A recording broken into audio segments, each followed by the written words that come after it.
Peppa Pig is ending. Okay, that was a lie. A completely deliberate one. But here's the thing. Every show ends eventually. And in the last 12 months, Peppa Pig has changed more than it did in the previous 20 years combined. There's a new baby, a new house, George, finally saying actual words, the whole family moving forward in ways nobody saw coming.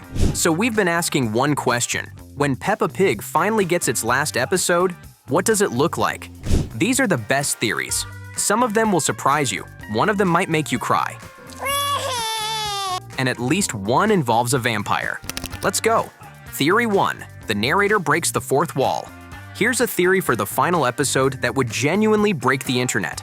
And it starts with the one character who has been in every single episode of this show, but has never once been acknowledged by anyone in it. The narrator. Today is George's birthday.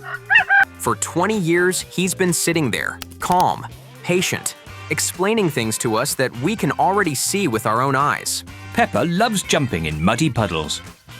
Yes, we know. We're watching. And yet there he is, every single episode, narrating away like a man who has fully accepted his role in life and made complete peace with it. But here's what fans have been quietly noticing. Every now and then, a character reacts just a fraction too fast to something the narrator says. A tiny glance upward, a smile that appears slightly before it should. The boot is just right for Peppa.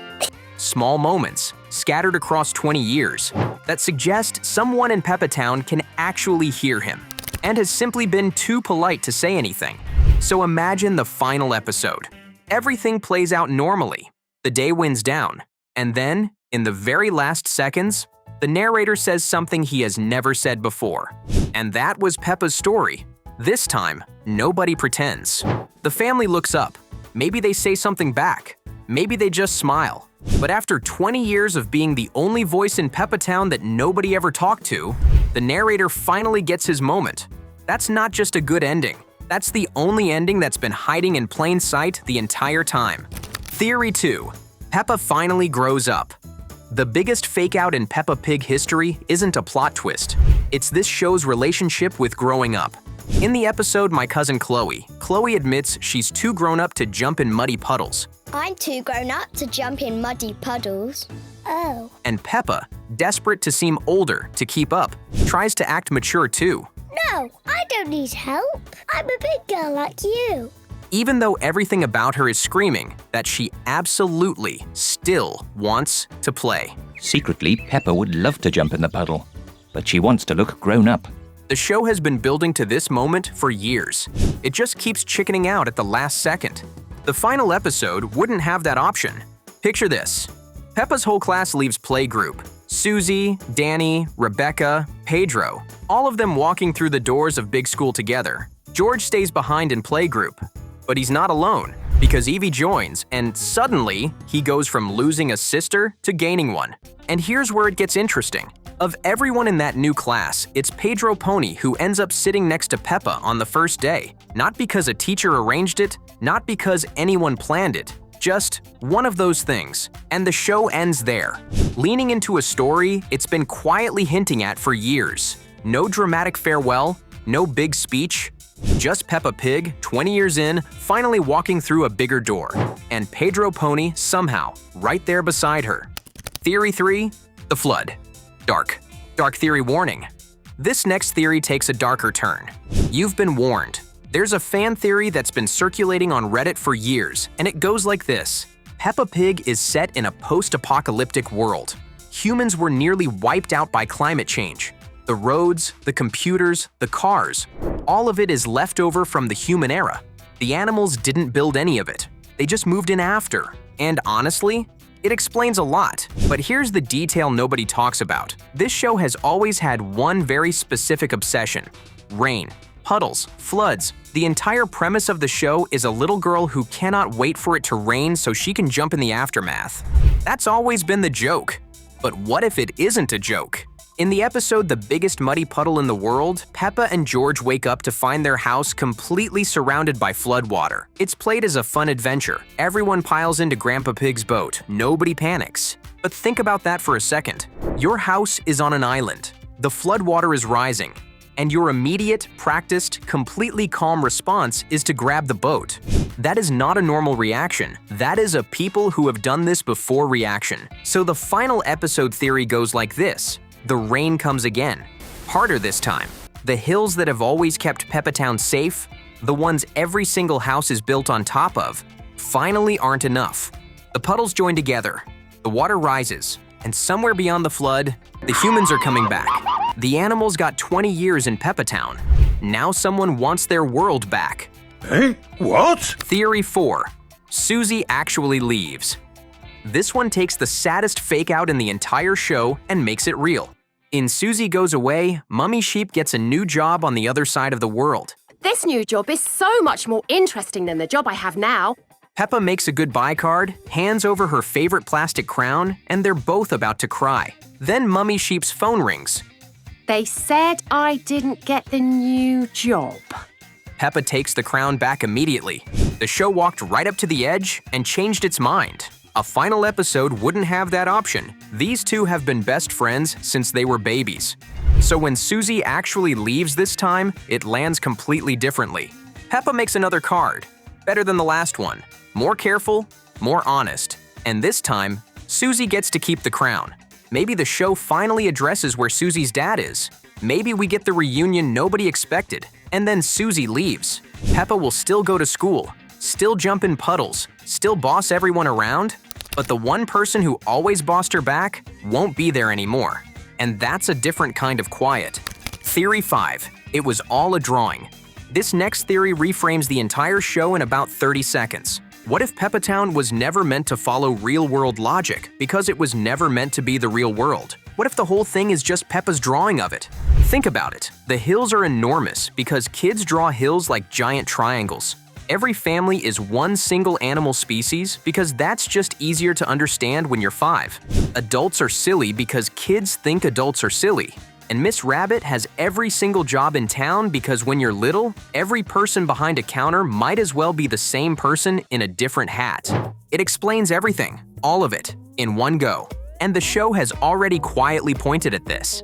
In the episode Playgroup Star, Peppa wins her very first star for drawing a picture of her house. Not a famous landmark, not something impressive, just her house on its hill, exactly the way she sees it. So, in the final episode, Peppa draws it all. The house, the family, the friends, all of Peppa Town. The new teacher looks at the picture and asks what it is. Peppa says, "It's my world." And that's it. 20 years of cartoon logic, impossible hills, and Miss Rabbit somehow running half the town before lunch. All explained in one crayon drawing by a 4-year-old pig. Honestly, it's the only explanation that's ever made any sense. Theory 6. Miss Rabbit quits. This theory is less of a final episode and more of a controlled disaster, because what if the finale is Miss Rabbit moving away? Not a quick holiday, not a sick day. Properly, permanently moving away.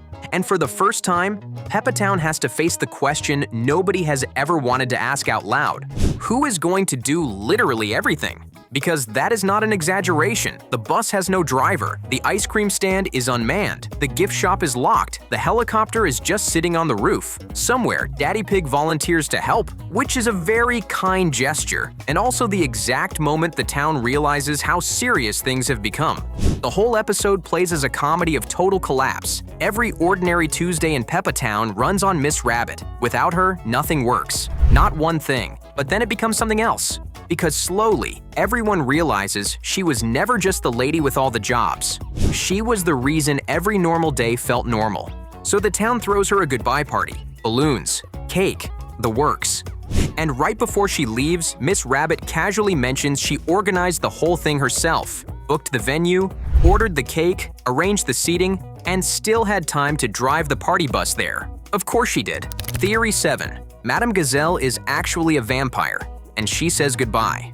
If there's one person in Peppa Town who has seen more endings than anyone else, it's Madame Gazelle, who has also, fans have very quietly decided, been alive long enough to be, definitively, a vampire. And the show has been winking at this for years.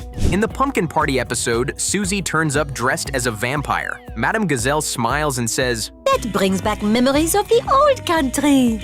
already strange. and then the narrator catches something. That's odd. Madame Gazelle doesn't have a reflection in the mirror. The show knows exactly what it's doing. So a final episode leans in. Peppa just asks her, directly, "Are you a vampire?" Madame Gazelle smiles and says, "What do you think?" The lights flicker. Thunder rumbles outside. Then she claps her hands and says it's time for music. Because whatever she is, there's still a lesson plan to get through. But here's the real ending. This time, she really is saying goodbye to Peppa's class. The children sing one last song. They hand over their drawings. Everyone claps. Then Peppa's class walks out for the last time. The room goes quiet. And then, a new group of tiny children walks in. Madame Gazelle has watched hundreds of children grow up and move on. She'll probably watch hundreds more. Some things in Peppa Town, it turns out, never end. Theory 8. Evie is the main character now. It isn't really a final episode. It's more of a hostile takeover. What if the finale isn't Peppa saying goodbye? What if it's Peppa quietly being replaced by someone who can't even hold a spoon yet? That is not how you introduce a side character. That is how you introduce a replacement. Hasbro confirmed a strategic evolution of the entire franchise. A new tone, a new visual style, a brand new theme song, all built around Evie. 20 years of Peppa, and suddenly the whole show is being redecorated for a baby who's been alive for 5 minutes.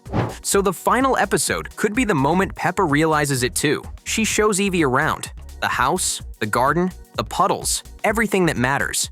And halfway through, it quietly dawns on her. She's not the main character of this tour. She's the guide. Peppa spent 20 years at the center of everything, and now there's someone smaller, newer, and significantly louder taking up all the space she used to own. She doesn't get a grand goodbye scene, she gets a baby sister, which, when you think about it, is exactly what happened to George. So there you have it, 8 theories for the end of Peppa Pig. Some emotional, some chaotic. One involving a town crier, one involving a very strongly implied vampire.